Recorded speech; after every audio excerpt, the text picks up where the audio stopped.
أتى الهنود ببدعهم إلى كربلاء من لطم وغناء وعويل، من نعي وضلال مبين.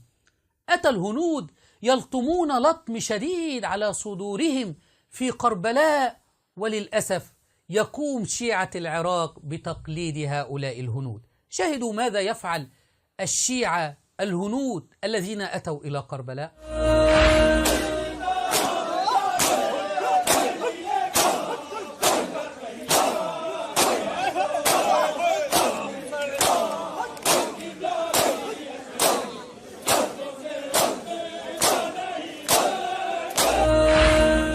ومعمم الشيعة يفتونهم بهذا ويقولون لهم أن كل ضربة على الصدر من هذه الضربات تميت أو تقتل أكثر من 80 كرية دم بيضاء، بل وأن هذه اليد التي تضرب بها على صدرك ستشهد لك يوم القيامة. ستشهد، تقول تكلمنا أيديهم، أي تقول أنا يد لطمت على الحسين فستدخل الجنة. شاهدوا المعمم علي السماوي.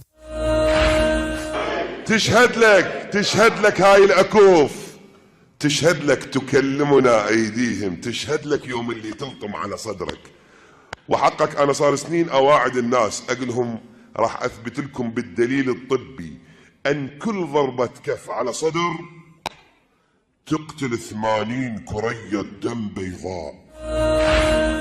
يتفننون في الكذب على عوام الشيعة. شعائر حسينية أم وساوس شيطانية؟